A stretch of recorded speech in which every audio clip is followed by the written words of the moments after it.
Gebrakan baru Kang Deddy ini bikin warga Jakarta makin malu. Karena warga Jakarta lebih puas lihat KDM. Kinerja Pramono dapat kritikan pedas.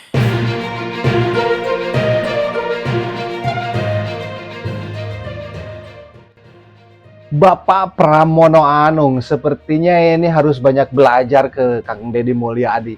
Kalau saya mengatakan mungkin dan juga netizen juga sebagiannya tidak perlu malu-malu lah untuk bagaimana meniru langkah Kang Deddy Mulyadi. Jadi dengan cara langkah sendiri dan juga tidak perlu sama dengan Kang Deddy. Tetapi gaya komunikasi tentu dengan caranya Kang Pramono Anung sendiri, ini harus bisa seperti Kang Deddy Mulyadi yang dapat mengambil atensi masyarakat. Kalau tidak salah, survei kemarin selama 100 hari kerja pun tingkat kepuasan antara masyarakat Jawa Barat juga masyarakat Jakarta terhadap pemimpinnya itu cukup berbeda, ya. Kita simak dulu aja deh komentar netizen nih. gebrakan baru Kang Deddy ini bikin warga Jakarta makin malu. Karena kali ini yang dibanggakan adalah para orang tua dari warga Jawa Barat. Ya, Kang Deddy akan memberlakukan jam malam untuk anak-anak sampai jam 8 malam. Sementara itu, Gubernur Jakarta ngasih akses full nongkrong di taman 24 jam.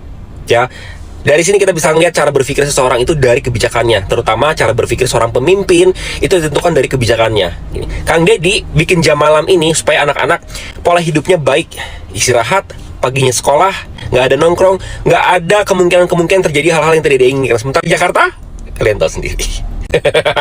Pramono ek nurutan era, gengsi dia. Pramono Anung gengsi ketika ada ide-ide cemerlang dari gubernur lain. Gak bisa begitu, Pak.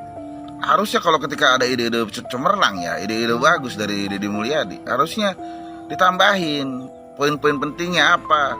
Bukannya malah bilang Jakarta punya cara tersendiri menyelesaikan kenakalan remaja di Jakarta. Sekarang kan jadi bingung dia. Dicari-carilah tuh Manggarai bersalawat katanya.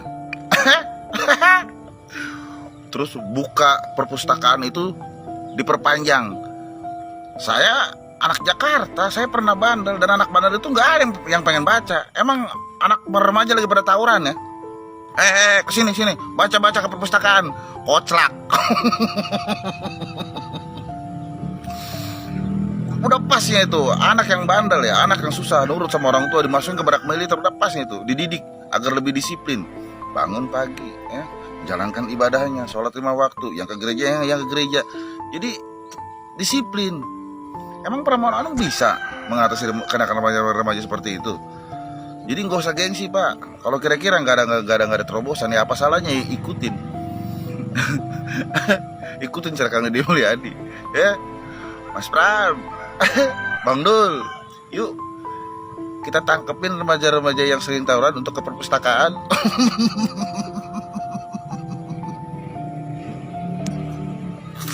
Jangan pada lupa ngopi.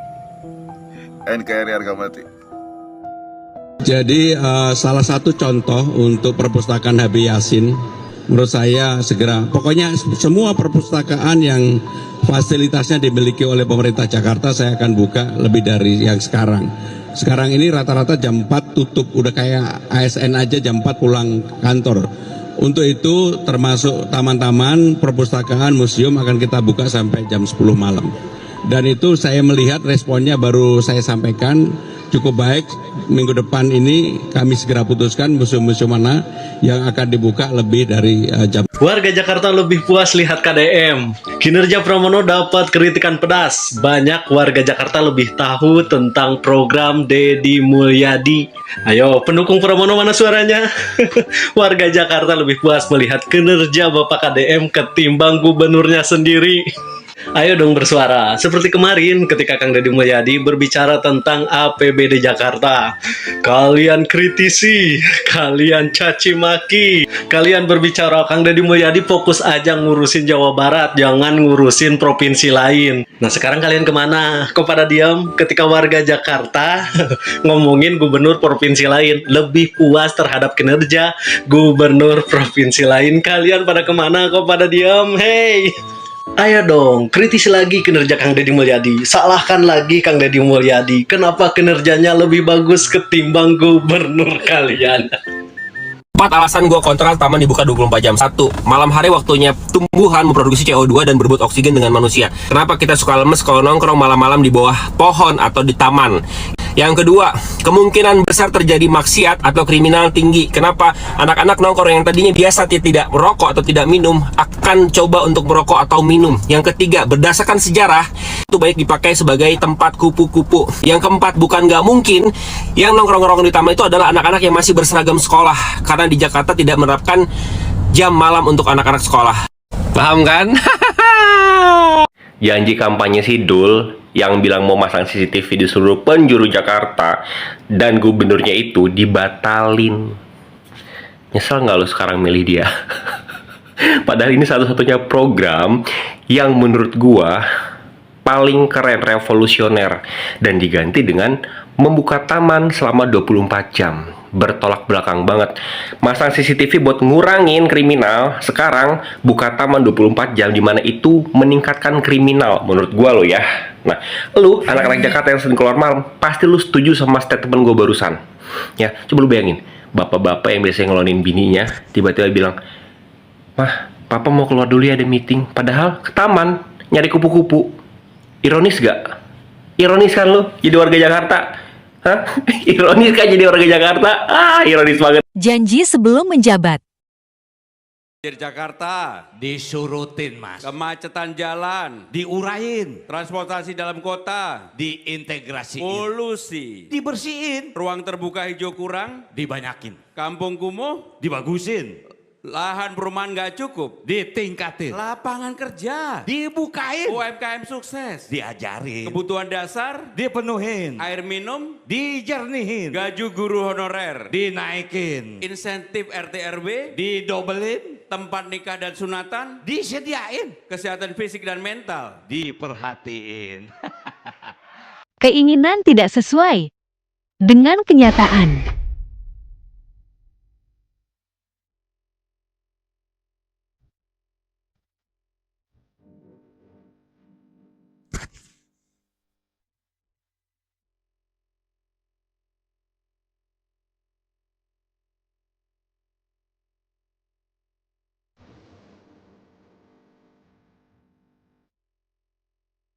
Di satu provinsi di Indonesia, tepatnya di Jawa Barat, gubernurnya itu lagi sibuk untuk mendidik anak-anak muda yang ada di Jawa Barat untuk bisa disiplin dan bertanggung jawab. Bahkan ada yang bilang sampai dibawa ke barak dan dididik disiplin secara militer ya, di mana istirahat ditentukan jamnya supaya di pagi harinya para anak-anak muda ini punya tenaga yang baik, fokus yang baik untuk bisa menjalankan harinya di hari itu.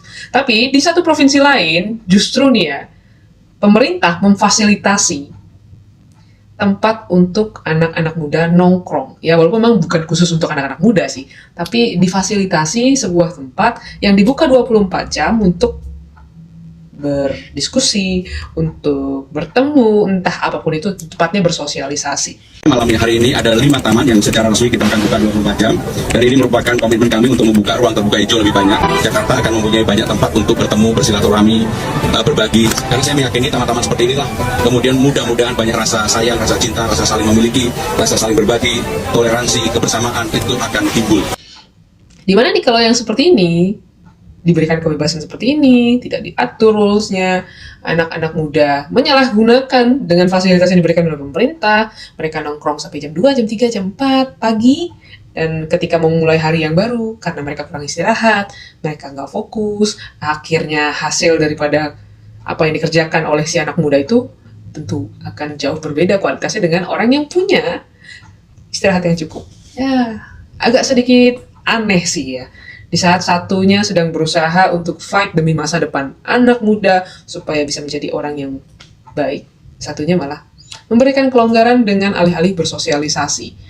Ya, kalau juga mau membuka ruang terbuka hijau nih ya, kayaknya nggak perlu sampai 24 jam, karena setahu saya malah tumbuhan itu mengeluarkan karbon dioksida di malam hari.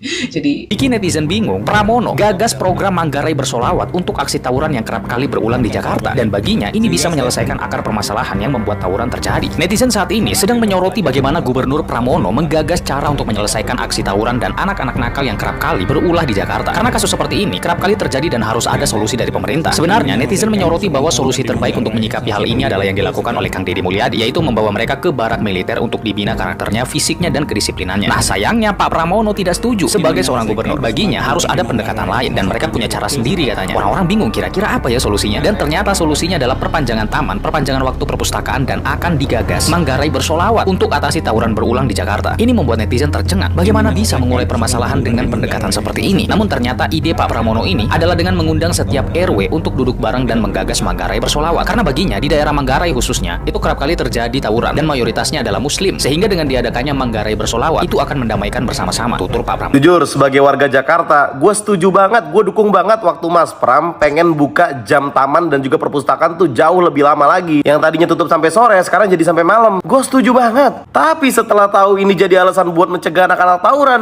ya gue jadi bertanya-tanya, emang ada anak-anak yang kerjaannya tawuran setiap hari itu kepikiran buat baca buku? Ya walaupun katanya lonjakannya sampai 53% pembacanya setelah kebijakan Mas Pram itu, gue yakin banget salah satunya bukan anak yang tawuran. Beda circle, beda visi Mas Pram. Kok bisa kepikiran ke situ gitu loh? Kalau tujuannya buat anak-anak yang suka baca, pengen tambah literasi, ya itu bagus. Karena gue sendiri suka banget ke perpustakaan. Tapi kalau jadi alasan buat mencegah anak-anak tawuran, ya tolong dipikirin lagi cara yang lebih bagus. Menyala Jakartaku biar makin menyala. Yuk kita bahas soal 100 harinya kepemimpinan Pramono Anung dan Rano Karno di Jakarta.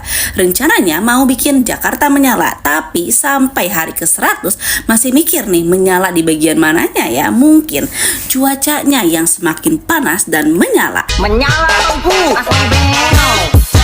Karena beliau-beliau masih mengabaikan urgensi krisis iklim dengan mengadopsi solusi jangka pendek. Apa mungkin menyala di bagian rencana ngadain job fair di 44 kecamatan setiap 3 bulan? Sayangnya ini belum menyentuh kebutuhan fundamental masyarakat. Warga Jakarta butuh lebih dari pameran lowongan kerja. Butuh juga pelatihan dan pendampingan keterampilan yang terarah. Atau juga bisa jadi nih menyala karena pemerintah lagi fokus menggenjot proyek ambis pembangunan teknologi reviews dari Fedful atau RDF yang baunya menyengat dan potensi masyarakat terkena ispa. Padahal bisa loh Pak mulai dari pengelolaan sampah yang melibatkan partisipasi warga dengan proses pemilahan sampah sejak awal. Nah selain itu masalah di hulu seperti kebijakan yang lebih ketat dalam pemakaian plastik sekali pakai bisa jadi solusi. Itu loh Pak udah dicontohin kan sama wilayah sebelah. Malu ah. Buat warga Jakarta gimana nih kesan pesannya selama 100 hari ini? Share di bawah ya. Menyala. Pemprov Jakarta bukan dengan kirim ke barak, tapi atasi anak nakal dengan perpanjang jam buka taman. Yang lucu sebenarnya bukan ini, gua kasih tahu nih bentar. Yang lucu itu dia pengen ngasih solusi dengan memperbanyak kegiatan positif, seperti memperpanjang jam operasional taman, sama memperpanjang jam operasional perpustakaan di malam hari. Waduh. Bro, yang jadi masalah ini anak-anak bandel. Anak bandel mana yang pengen baca buku di malam hari? Nggak ada gitu orang. Misalkan anak-anak nih pengen tawuran, bro tawuran nggak? Nggak, gue pengen ke perpustakaan pengen baca majalah bobo. Nggak ada. Itu perpustakaan makin malam makin sepi, mendingan ditutup abis maghrib. Beres maghrib anak-anak pada pulang ngajedog di imah masing-masing, ngajedog ulah tawuran, asup kabaran. Oke. Ya. Dari berbagai pandangan tadi yang saya tampilkan ya, ini menunjukkan bahwa memang ada seperti ketidakpuasan masyarakat Jakarta. Dan saya pikir bukan cuma di Jakarta saja, cuman Pramono Anung saja. Dan mungkin gubernur-gubernur lain juga di Banten juga begitu. Saya melihat ada beberapa konten di Banten yang protes terhadap gubernurnya itu dikarenakan adanya banyak jalan rusak. Tapi ini ya problem kita bersama lah. Saya juga tidak mengatakan bahwa Kang Deddy sempurna, yang lain juga baik kok. Mungkin juga Pramono Anung lebih baik juga dengan Kang Deddy Mulyadi. Mungkin cuma terekspos aja Kang Deddy Mulyadi ya. Saya tidak tahu. Tetapi selama ini pandangan-pandangan masyarakat terhadap Pramono Anung atau bagaimana pandangan masyarakat yang tadi saya tampilkan antara keduanya atau terhadap KDM atau terhadap Bapak Pramono Anung saja, ini patut dijadikan sedikit evaluasi juga agar Bapak Pramono agar lebih baik lagi gitu. Dengan kejadian ini mudah-mudahan Jadi Bapak Pramono Anung itu menjadi evaluasi pada kinerja-kinerjanya. Pemimpin-pemimpin daerah yang ada di Indonesia, dari sekian puluh provinsi yang ada di Indonesia, mereka mampu berbenah. Termasuk Kang Deddy Mulyadi ketika mendapatkan masukan, ketika mendapatkan pujian, mereka harus dapat terus melakukan evaluasi untuk kritik, untuk perkembangan ke depannya bagaimana. Itu saya kira pemimpin yang bijaksana. Pemimpin tidak diperlukan ya sekarang harus kaya, seperti dijemput masa lalu mungkin yang harus terus mensejahterakan masyarakat, enggak. Operasional dari pribadi itu enggak. Sekarang yang dibutuhkan pemimpin itu hanya kebijaksanaan. Anggaran sudah disiapkan, tinggal bagaimana pengelolaannya, digunakan dengan sebaik mungkin dan seefisien mungkin. Gitu. Jadi pengelolaan, penataan, juga bagaimana mereka memotivasi bawahan-bawahannya di antara jajaran pemerintahannya itu. Itu. Jadi pemimpin yang sekarang yang dibutuhkan itu apa? Kebijaksanaan. Kalau memang benar seorang pemimpin ingin dirinya menghibahkan atau dirinya ingin menghibahkan dirinya sendiri untuk masyarakat, ditasarufkan untuk masyarakat, pikirannya, jiwanya, raganya, nyawanya untuk masyarakat. Karena itu yang dilakukan oleh pemimpin-pemimpin sejati di masa lalu. Gitu ya. Oke, mudah-mudahan kita diberi kesehatan ya, kehidupan yang baik, Allah berikan kepada kita. Amin ya Allah ya Rabbal Alamin. Ya, barangkali itu saja teman-teman terlebih dahulu. Wallahul muwaffiq ila aqwamit thoriq. Assalamualaikum warahmatullahi wabarakatuh.